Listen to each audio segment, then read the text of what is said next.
मैं की कहानी वाला। आज की कहानी है खूबसूरत हिरनी और माली।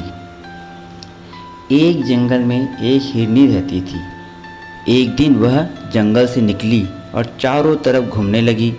घूमते घूमते वह राजा विजय के महल के सामने पहुंच गई। वहां उसने एक बाग देखा। बगीचा बहुत ही सुंदर था। उसमें बहुत सारे पेड़ पौधे, फल और फूल लगे थे। बगीचे की सुंदरता से मोहित होकर हिरनी बगीचे के अंदर चली गई। अंदर बगीचे का मालिक काम कर रहा था। मालिक का नाम संजय था।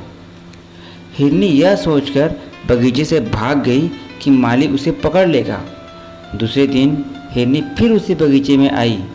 माली बगीचे में था, लेकिन माली ने उसे भगाने या डराने की कोशिश नहीं की।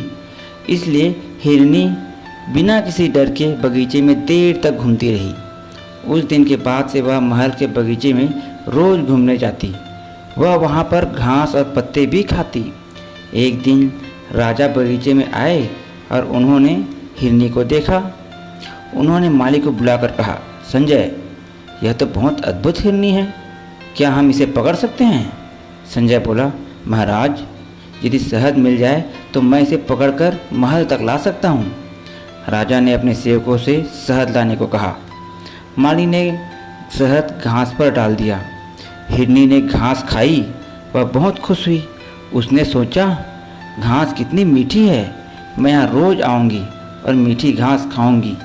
रोज़ सुबह माली संजय घास पर शहद टपकाता। हिरनी आती और मीठी घास खाती। जल्दी ही हिरनी और माली दोस्त बन गए। एक दिन माली ने बगीचे से लेकर महल के दरवाजे तक की पूरी घास पर शहद डाला। घास खाते खाते अनजाने में हिरनी महल के दरवाजे के तक पहुंच गई। जैसे ही वह अंदर घुसी, पहरेदारों ने महल का दरवाज़ा बंद कर दिया। अचानक हिरनी को खतरे का एहसास हुआ। उसने अपने आप से कहा, हे भगवान, मैं खतरे में हूँ। मेरे ख्याल से मैं कैद में हूँ। मैं यहाँ से कैसे बच सकती हूँ? हिरनी जान बचाने के लिए यहाँ वहाँ भागने लगी। राजा वहाँ आए। उन्होंने हिरनी को देखा और कहा, आमतौर पर हिरनी मनुष्यों के पास नहीं आती। यह महल के अंदर चली आई क्योंकि इसे शहद लगी मीठी घास है पसंद है। शहद लगी जो मीठी घास है बहुत पसंद है। हम इसे ना तो पकड़ेंगे और न ही किसी प्रकार की तकलीफ देंगे। यह एक खूबसूरत जानवर है, इसे ले जाओ और जंगल में छोड़ दो। माली ने हिरनी को ले जाकर जंगल में छोड़ दिया। Thank you.